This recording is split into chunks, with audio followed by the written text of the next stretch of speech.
Hello everyone, എല്ലാവർക്കും നമസ്കാരം. എല്ലാവർക്കും നാദജ്യോതിയിലേക്ക് സ്വാഗതം. അപ്പോൾ ഇന്ന് നമ്മൾ നോക്കാൻ പോകുന്നത് യൂണിവേഴ്സ് ഇപ്പോൾ നിലവിലത്തെ നിങ്ങളുടെ സാഹചര്യത്തിന് എന്ത് മാർഗനിർദ്ദേശമാണ് തരാൻ പോകുന്നതെന്നാണ് നമ്മൾ നോക്കാൻ പോകുന്നത്.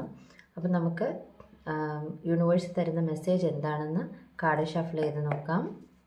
ഓക്കെ, അപ്പോൾ നിങ്ങൾ യൂണിവേഴ്സിനോട് ചോദിക്കുക നിങ്ങൾക്ക് എന്താണ് അറിയേണ്ടത്, എന്താണ് നിങ്ങളുടെ നിലവിലെ സാഹചര്യം, നിങ്ങളുടെ പ്രശ്നം എന്താണ്, എന്തുത്തരമാണ് ഗൈഡൻസാണ് നിങ്ങൾക്ക് ലഭിക്കേണ്ടത് എന്ന് യൂണിവേഴ്സിനോട് നിങ്ങൾ ചോദിക്കുക.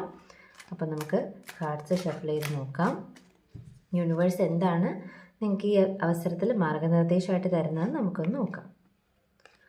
ഓക്കെ, അപ്പോൾ നിങ്ങളുടെ ഒരു സാഹചര്യം എന്ന് പറയുന്നത് നിങ്ങളൊരു നൊസ്റ്റാൾജിയയിൽ കുടുങ്ങിക്കിടക്കുന്നതായിട്ട് തോന്നുന്നുണ്ട്. ഒരു സ്നേഹബന്ധം, സുഹൃത്ത് ബന്ധം ആവാം, ലവ് റിലേഷൻഷിപ്പ് ആവാം, അല്ലെങ്കിൽ ഫാമിലി ആയിട്ട് ബന്ധപ്പെട്ട് കിടക്കുന്ന എന്തോ ഒരു നൊസ്റ്റാൾജിയയിൽ നിങ്ങൾ കുടുങ്ങിക്കിടക്കുകയാണ്. പഴയ ഒരു സ്നേഹം പങ്കുവെച്ചതൊക്കെ ഓർത്ത് നിങ്ങൾ ഇരിക്കുന്ന ഒരു സാഹചര്യമാണ് ഇപ്പോൾ നിങ്ങൾക്കെന്ന് എനിക്ക് കാണാൻ പറ്റുന്നുണ്ട്. അപ്പോൾ ഈ മെസ്സേജ് നിങ്ങൾക്ക് റെസനേറ്റ് ആവുന്നുണ്ടോ നോക്കൂ. അങ്ങനെയാണെങ്കിൽ ഇത് നിങ്ങളുടെ എനർജിയാണ്.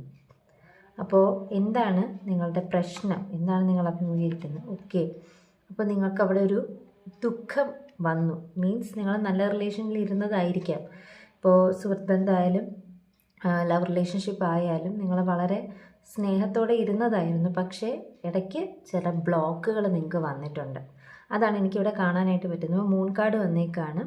നിങ്ങളുടെ റിലേഷൻഷിപ്പിൽ കുറച്ച് വിള്ളലുകൾ വന്നിട്ടുണ്ട് എന്ന് മനസ്സിലാക്കാൻ പറ്റുന്നുണ്ട്. ആ ഒരു പഴയ കണക്ഷൻ വീണ്ടെടുക്കാൻ പറ്റാതെ നിങ്ങൾ കുറച്ച് വിഷമത്തിലാണ്, ദുഃഖത്തിലിരിക്കുകയാണെന്ന് മനസ്സിലാക്കാൻ പറ്റുന്നുണ്ട്. ഓക്കെ, അപ്പോൾ ഇതാണ് നിങ്ങളുടെ ഒരു സാഹചര്യം. സ്നേഹബന്ധത്തിൽ വന്നൊരു വിള്ളലാണ് നിങ്ങളിപ്പോൾ ദുഃഖിച്ചിരിക്കാൻ കാരണം. അത് ഫാമിലി ആവാം, ഫ്രണ്ട്ഷിപ്പ് ആവാം, അല്ലെങ്കിൽ ഈ പറഞ്ഞ പോലെ റൊമാൻറ്റിക് റിലേഷൻഷിപ്പ് ആവാം. അവരുടെ സാഹചര്യം അനുസരിച്ച് നിങ്ങൾ മനസ്സിലാക്കുക. ഓക്കെ, അപ്പോൾ നമുക്ക് ഗൈഡൻസ് എന്താണ് തരുന്നതെന്ന് നോക്കാം. യൂണിവേഴ്സ് ഈ ഒരു സമയത്ത് നിങ്ങൾക്ക് ഇതിനുള്ളൊരു ഗൈഡൻസ് എന്താണ് തരുന്നത് നോക്കാം. ഓക്കെ, ടു മച്ച് ഡിസ്ട്രാക്ഷൻസ് നിങ്ങളെ ഈ ഒരു അവസ്ഥയിലേക്ക് നയിച്ചതെന്ന് മനസ്സിലാക്കാൻ പറ്റുന്നുണ്ട്. നിങ്ങൾക്കൊരു എന്താ പറയുക, ഒരു ഡിസ്ട്രാക്ഷൻ വന്നു, ഒരു ഫോക്കസ് മാറിയിട്ടുണ്ടായിരുന്നു. അതാണ് ഈ ഒരു അവസ്ഥയ്ക്ക് കാരണം എന്നെനിക്ക് തോന്നുന്നു. അതായത് നിങ്ങളുടെ ഫ്രണ്ട്ഷിപ്പിന് വേണ്ട വിധം അല്ലെങ്കിൽ റിലേഷൻഷിപ്പിൽ വേണ്ട വിധം എന്താ പറയുക, ഒരു ഇത് അറ്റൻഷൻ കൊടുക്കാതെ മറ്റെന്തിലൊക്കെയോ ഡിസ്ട്രാക്റ്റഡായി പോയിട്ടുണ്ടാവണം. അതാണ് ഇപ്പോൾ ഇങ്ങനെ ഒരു ദുഃഖത്തിന് കാരണമായത്, അല്ലേ? നമ്മുടെ കൂടെ എപ്പോഴും നിൽക്കുമ്പോൾ നമുക്ക് ആ ഒരു ഇത് മനസ്സിലാക്കാൻ കുറച്ച് ബുദ്ധിമുട്ടായിരിക്കും. അവരെന്താണ് നമുക്ക് തന്നുകൊണ്ടിരുന്നത് അല്ലെങ്കിൽ ചെയ്തുകൊണ്ടിരുന്നത്. നിങ്ങളുടെ സൈഡിൽ നിന്നാവാം, ചിലപ്പോൾ അവരുടെ സൈഡിൽ നിന്നും ആവാം കേട്ടോ. അത് നിങ്ങളുടെ സാഹചര്യം അനുസരിച്ച് മനസ്സിലാക്കുക. ചിലപ്പോൾ നിങ്ങളായിരിക്കാം ഡിസ്ട്രാക്റ്റഡായിട്ട് മാറിപ്പോയത്, അതുകൊണ്ടായിരിക്കും ഈ ഒരു അവസ്ഥയിൽ വന്നത്. അല്ലെങ്കിൽ അവരായിരിക്കും മറ്റെന്തിലെയോ ഡിസ്ട്രാക്റ്റഡായിട്ട് മാറിപ്പോയത്. എന്തിലാണ് ഡിസ്ട്രാക്റ്റഡായിട്ട് അവർ മാറിപ്പോയതെന്ന് നമുക്ക് നോക്കാം. എന്ത് ഡിസ്ട്രാക്ഷനാണ് വന്നത്, എന്ത് കാരണമാണ് ഈ ഒരു ഡിസ്ട്രാക്ഷൻ വന്നത് നമുക്ക് നോക്കാം.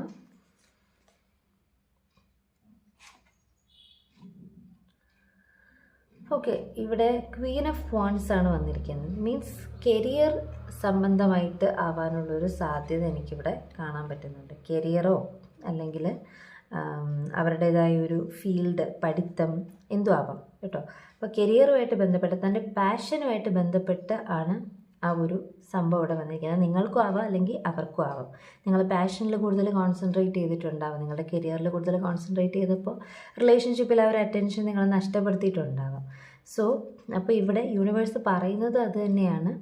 ടു മച്ച് ഡിസ്ട്രാക്ഷൻ നിങ്ങൾക്ക് വരികയാണെങ്കിൽ അത് റിലേഷൻഷിപ്പിനെ ബാധിക്കും. എല്ലാത്തിനും കൊടുക്കേണ്ട സമയം നമ്മൾ കൊടുക്കണം. കൊടുക്കാതിരുന്നിട്ട് പിന്നെ നമ്മൾ ദുഃഖിച്ചിട്ട് കാര്യമില്ല. ഇവിടെ വന്നിരിക്കുന്ന മെസ്സേജ് അത് തന്നെയാണ്. നിങ്ങൾ കരിയറിൽ ശ്രദ്ധിക്കണം, ഇല്ല എന്നല്ല, നിങ്ങളെ പാഷനിൽ ഫോക്കസ് ചെയ്യണം. അതോടൊപ്പം തന്നെ റിലേഷൻഷിപ്പിൽ മുഖം തിരിക്കുകയും ചെയ്യരുത്. അതും നമുക്ക് ആവശ്യമാണ്. ബന്ധങ്ങളും വേണം, ഇല്ലേ? പാഷനെല്ലാം നേടിയിട്ട് ബന്ധങ്ങളില്ലെങ്കിൽ അത് വലിയ ദുഃഖമായിട്ട് മാറും. അതാണ് യൂണിവേഴ്സ് ഇവിടെ പറയുന്നത്. നിങ്ങളുടെ സൈഡിൽ നിന്നൊരു എഫേർട്ട് എടുത്തിട്ട് അവരോട് സംസാരിക്കുക. ഇല്ല, എനിക്കിപ്പോഴും പഴയ സ്നേഹം ഇപ്പോഴും അതുപോലെ ഉണ്ടെന്ന് മനസ്സിലാക്കി അവരുടെ സൈഡിൽ നിന്നാണെങ്കിൽ നിങ്ങൾക്ക് വെയിറ്റ് ചെയ്യാനേ പറ്റുള്ളൂ. ഓക്കെ, നമുക്കൊന്നും ചെയ്യാൻ പറ്റില്ല. അവരുടെ സൈഡിൽ അവരാണ് കരിയർ പാഷൻ നോക്കി ഡിസ്ട്രാക്റ്റഡായി പോയതെങ്കിൽ നിങ്ങൾ നിങ്ങളുടെ കാര്യത്തിൽ കൂടുതൽ ഫോക്കസ് ചെയ്യുക എന്നുള്ളതാണ് യൂണിവേഴ്സ് ഇപ്പോൾ തരുന്ന മെസ്സേജ്. വീഡിയോ റെസനേറ്റ് ആയിട്ടുണ്ടെങ്കിൽ ലൈക്ക് ചെയ്യുക, ഷെയർ ചെയ്യുക, ഫോളോ ചെയ്യുക, സബ്സ്ക്രൈബ് ചെയ്യുക, കമൻറ്റ് ചെയ്യുക. താങ്ക് യു യൂണിവേഴ്സ് എന്ന് കമൻറ്റ് ചെയ്യുക. അടുത്ത വീഡിയോ ആയിട്ട് നമുക്ക് വീണ്ടും കാണാം. ബൈ.